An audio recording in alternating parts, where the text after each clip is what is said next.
ಹೀಗಾಗಿ ನಮ್ಮ ಪರಂಪರೆಯಲ್ಲಿ ಇದೊಂದು ದೊಡ್ಡ ಅನುಕೂಲತೆ.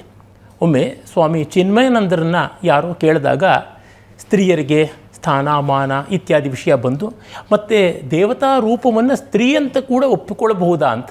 ಆಗ ಅವರು ಇದೇ ಹೇಳಿದ್ರು, ನಮ್ಮಲ್ಲಿ ಸ್ತ್ರೀ ಪುರುಷ ಇತ್ಯಾದಿ ಸಮಸ್ಯೆಗಳೇ ಇಲ್ಲ, ಏನೂ ತೊಂದರೆ ಇಲ್ಲ ಅಂತ. ಇದನ್ನು ಜನ ಅರ್ಥ ಮಾಡಿಕೊಂಡಷ್ಟು ಒಳ್ಳೆಯದಾಗುತ್ತದೆ. ಮತ್ತು ಜಗತ್ತಿನಲ್ಲಿ ಅತ್ಯಂತ ಸಹಜವಾದ ಅಧ್ಯಾತ್ಮ ಮಾರ್ಗ ಅಂತ ಅನ್ನೋದಿದ್ದರೆ, most natural devotion, most natural religion ಅಂತಿದ್ದರೆ ಅದು ಸನಾತನ ಧರ್ಮ.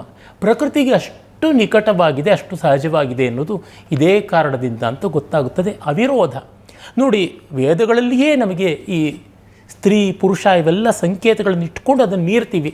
ಭೂಮಿಯನ್ನು ಸ್ತ್ರೀ ಅಂತಂದ್ವಿ, ಆಕಾಶವನ್ನು ಪುರುಷ ಅಂತಂದ್ವಿ, ದ್ಯಾವ ಪೃಥಿವಿ ಅಂತ. ಆ ದ್ಯೌ ಶಬ್ದ, ಆಕಾಶ ಶಬ್ದ ಸ್ತ್ರೀಲಿಂಗದಲ್ಲಿದೆ ಸಂಸ್ಕೃತದಲ್ಲಿ. ಮತ್ತು ವೇದಗಳಲ್ಲಿ ಅದಿತಿ ಅಂತ, ಇವತ್ತು ನಮ್ಮ ಉತ್ತರ ಕರ್ನಾಟಕದಲ್ಲಿ ಎಲ್ಲಮ್ಮ ಅಂತ ಆರಾಧನೆ ಮಾಡ್ತಾರಲ್ಲ, ಎಲ್ಲಮ್ಮನ ಮೂಲನ ಅದಿತಿಯಲ್ಲಿ ನಾವು ನೋಡ್ತೀವಿ. ಲಜ್ಜಾಗೌರಿ ಅಂತ ಮಹಾರಾಷ್ಟ್ರದಲ್ಲಿ, ಉತ್ತರ ಕರ್ನಾಟಕದಲ್ಲಿ ಅನೇಕ ಕಡೆಗಳಲ್ಲಿ ಲಜ್ಜಾಗೌರಿ ವಿಗ್ರಹಗಳೆಲ್ಲ ಇವೆ. ಅದು ಅದಿತಿಯ ಆರಾಧನೆಯೇ ಆಗಿದೆ. ಮಾತೃತ್ವ ಸ್ವರೂಪಿಣಿ, ಮಾತೃತ್ವ ಕಾರಿಣಿ ಅಂತ ಈ ಅಂಶವನ್ನು ಜಗತ್ತಿನ ಎಲ್ಲ ಪ್ರಾಚೀನ ಮತಗಳಲ್ಲಿ ನೋಡ್ಬೋದು. ಪ್ರಾಚೀನ ಆರಾಧನಾ ಪದ್ಧತಿಗಳಲ್ಲಿ ಅದು ಗ್ರೀಸ್ ಇರ್ಬೋದು, ರೋಮ್ ಇರ್ಬೋದು, ಈಜಿಪ್ಟ್ ಇರ್ಬೋದು, ಅಕ್ಕಾಡಿಯಾ, ಸುಮೇರಿಯಾ, ಬ್ಯಾಬಿಲೋನಿಯಾ, ಇತ್ತ ಕಡೆಗೆ ಜಪಾನ್ವರೆಗೂ ಎಲ್ಲೆಲ್ಲಿಯೂ ಕೂಡ ನಾವು ನೋಡ್ತೀವಿ, ಅದನ್ನು ಕಾಣ್ತೀವಿ. ಅದಿತಿಯ ಆರಾಧನೆ, ದೇವಮಾತೆ ಅದಿತಿ ಅಂತ. ಮತ್ತು ಸರಸ್ವತಿಯನ್ನು ನದಿಯಾಗಿ, ತಾಯಿಯಾಗಿ, ವಾಗ್ರೂಪಿಣಿಯಾಗಿ, ದೇವತೆಯಾಗಿ ಕೂಡ ನೋಡಿರುವಂಥದ್ದು ಋಗ್ವೇದದಲ್ಲೇ ನಾವು ಕಾಣ್ತೀವಿ.